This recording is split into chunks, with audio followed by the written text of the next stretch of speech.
Well, you're a massive cricket fan. Tell us Yes. about your love for the sport. Well, you won't believe this. In 1955, when the cricket season started in Adelaide, I was playing for Kensington Cricket Club. For the opening game, the first two bowlers, Jim Gross and Alan Campbell, were so bad, the captain said to me, "Here's the ball, see, what do you do?" I said, "I'm a slow off spinner." You know what happened? I got a hat trick with the first three balls of the season. And I'm still looking for somebody who can tell me somebody else has done it. But from that same evening in the dressing room, I met a group of people, and amongst them a guy. And one of my fellow cricketers said, "Do you have any idea who you just met?" I said, "Who?" He said, "It's Sir Don Bradman." I said, "You got to be kidding." He said, "I expected Bradman to be 6 feet tall with a deep baritone. And I waited 33 years to meet him again because of a song that I wrote called What is Australia to Me, and mentioned his name. And guess what? He got a copy of it, and when he received it, he wrote me a letter to say, "Thanks for mentioning my name in your song. I'm deeply honored. If you're passing by, stop for a cup of tea." And for Melbourne Cup Day 1988, I went to the home of Sir Donald Bradman, number 2 Holden Street, Kensington, and spoke to him for 3 hours, and I can't remember a single thing. I was so nervous. And since then, I was a regular visitor to the home, and we had lunches and dinners and whatever. He even turned up at one of my concerts at the Adelaide Festival Theatre. And there are so many stories. We had a lot of laughs, a few tears, and got to know his son and his daughter Shirley, who's not doing too well, and Tom and Greta. Greta is in England right now doing a course in singing, classical, and being taught by Dame Kerry Takanawa and people like that, and having a wonderful time.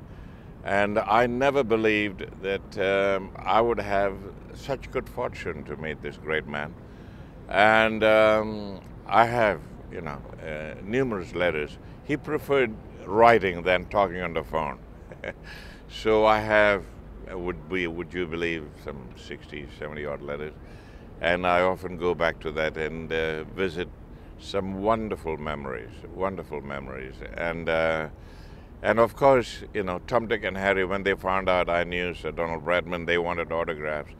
And I would choose who would and who wouldn't. And one of them who asked me if I would get an autograph for his children or son was Max Walker.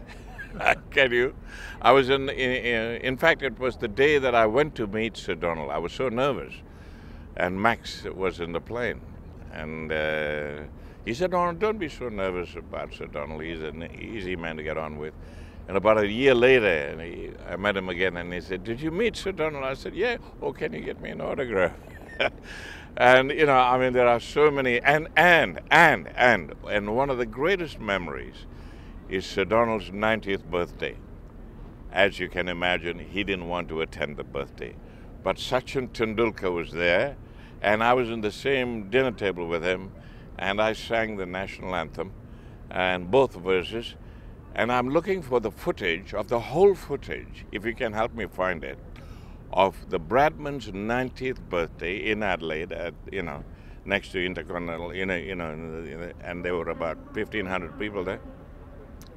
I dearly would love to have me singing, not me singing, I sang Happy Birthday and the national anthem, but me having dinner with Sachin Tendulkar, and because he's my other hero, and that if you can do that for me, I'd do anything.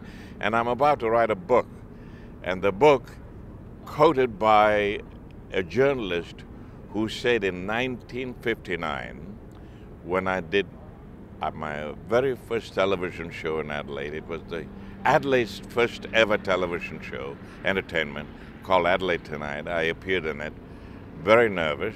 I was so nervous I nearly turned white. But anyway, And the guy said next day, amongst the stars that shone last night was a Malaysian called Kamahl. It's A Voice to Remember, and that is the title of my book, A Voice to Remember, that I'm in the process of trying to put together with the ghostwriter.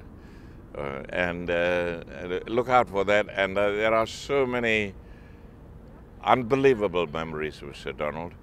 And often he's painted as of course he was a private man, but his generosity to me, in ways of his time, that he would copy tapes of music that he loved, classical music mostly, and send to me and say, now listen to this, and tell me what you think.